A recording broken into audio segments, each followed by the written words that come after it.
comment vous répondez à ces questions, à ces enjeux de gestion du stress d'un point de vue mental, donc par rapport à cet aspect coaching, mais aussi d'un point de vue corporel, au niveau de l'ostéopathie par exemple? Alors, d'un point de vue mental, on va travailler donc en termes de coaching sur le vécu de stress. Donc on va parler de la méthode présent un peu plus tard, puisque finalement le vécu de stress on ressent présentement, là tout de suite, on peut pas dire je suis stressé demain ou je suis stressé hier, on est stressé là maintenant, on ressent du stress. Et donc le travail sur le vécu, si vous voulez, va s'effectuer d'un point de vue mental, parce qu'il y a déjà une gestion des ressentis à assurer, si vous voulez. Le stress, c'est quelque chose qui n'est pas facile à vivre, par définition, et donc il faut pouvoir faire face à ce manque de ressources, puisque généralement, quand on est stressé, on a moins de ressources qu'à la normale. On peut penser que ça peut nous aider, nous booster, etc., mais de façon chronique, ça a un rôle un petit peu, on va dire, fatigant et gênant pour la personne qui est stressée tous les jours, et puis aussi sur le plan personnel, je pense. Donc mental, pour apprendre à retrouver les leviers que chacun a finalement pour rediriger notre vécu d'une façon agréable, puisqu'il s'agit de travailler sur le moment présent, on va le voir, on va en parler tout à l'heure.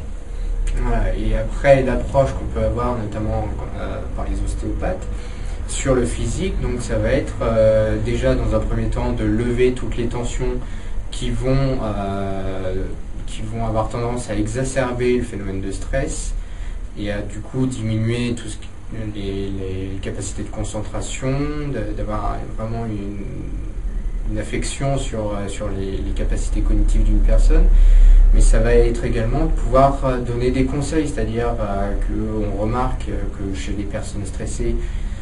elles vont avoir tendance à serrer les dents, par exemple, pour compenser une énergie qui est fournie par le corps, mais qui finalement n'est pas dépensée physiquement. Donc cette énergie, pour schématiser, va être retransférée au niveau de la mâchoire. Donc là, on va apprendre aux personnes à écouter un peu plus leur corps, c'est-à-dire à sentir que là, ils serrent les dents, à leur dire, quand vous avez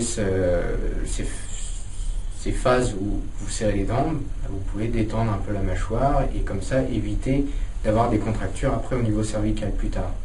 Donc ça va être en levant les tensions, mais également en donnant des conseils et en apprenant aux patients finalement à être vraiment attentif à son corps et attentif au message que va lui donner son corps. Il y a un autre point aussi qui complète ce que tu dis, Olivier, c'est la compréhension du stress finalement. Comprendre pourquoi on est stressé, c'est une des premières étapes pour éventuellement gérer ce stress et arriver à le gommer. Donc c'est vrai que cette compréhension se fait d'un point de vue physique et puis aussi d'un point de vue mental, puisque le stress naît de tout un tas de paramètres, mais notamment de la façon dont nous interprétons les situations stressantes, puisque pour faire simple, par rapport à une même situation, deux personnes ne seront pas forcément stressées de la même manière, peut-être même qu'une personne ne sera pas stressée du tout. Donc il y a tout un travail mental et puis physique sur la compréhension aussi du stress qui nous semble important de mettre en avant.